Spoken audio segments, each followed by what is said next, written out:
clock টাওয়ারটা প্রায় লম্বা একটা সময় ধরে আমরা জানি এক্সট্রিমিয়াক্স সেখানে ল্যান্ড করে থাকে নিজেদের ড্রপ সেইটা বাংলাদেশ টপ ওয়ান মিল থেকে একটা মিল লঞ্চ প্যাড ব্যবহার করে জাম্প করেছে পিকের দিকে যাচ্ছে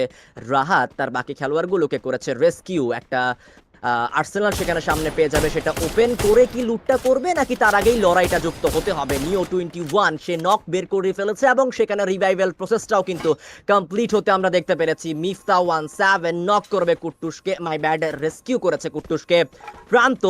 ধীরে ধীরে প্লেয়ারগুলোর জন্য অপেক্ষা করছে যখন প্লেয়ারগুলো ক্লোজ রেঞ্জে আসবে অ্যাটাকটা করতে চাইবে 2-1-1 খানিকটা ডিস্টেন্স মেনটেন করছে চারোদিক থেকে আক্রমণের শিকার হতে পারে সেই জায়গাতে নিলয় গেমিং তারাও কিন্তু ডিস্টেন্স মেনটেন করছে তারাও ছড়িয়ে ছিটিয়ে গিয়েছে পেছন থেকে আলিফ নিজের স্নাইপারের অ্যাঙ্গেলটা ক্লিয়ার করতে পারলেই ফাইটটা আরো ইজি হয়ে যাবে অ্যাঙ্গেলের বাইরে চলে গিয়েছে আলিফ আরো একটু ক্লোজ রেঞ্জে যেতে হবে নাবিল টু আলিফ কিন্তু সেইখানে নক খেয়ে যাবে শুভ গেমিংকে নক করেছে নিলয় গেমিংকে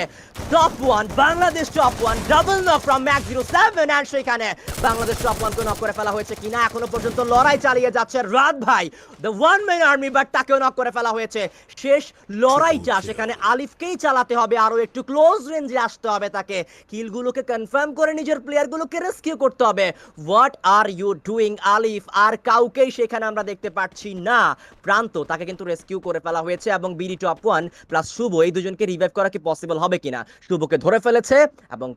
রাত ভাই তাকে হয়তো বা রিভাইভটা দিয়ে দেওয়া হবে খুব চতুরতার মাধ্যমেই কিন্তু আপু এই ফাইলিপের ব্যাকে চলে যাওয়া অ্যাঙ্কপাম করার সাথে সাথে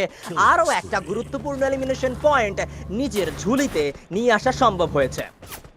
এক্স্যাক্টলি রাইট নাও ফাইটটা হচ্ছে আজকে দিনে থার্ড নম্বর ম্যাচে লবি কাঁপানো দুইটা স্কোয়াডের মধ্যে একদিকে রয়েছে বাংলাদেশ টপ ওয়ান অন্যদিকে রয়েছে বানি ট্রিপল ফোরে দুটি ম্যান পর এই মুহূর্তে নক হলেও বাংলাদেশ টপ ওয়ান থেকে শুভ হয়ে গেছে নক এবার শর্টের মধ্যে এন্ট্রি আলিফের দুর্দান্ত স্ন্যাপিং চার্জ এন্ড দ্য বুয়া গো টু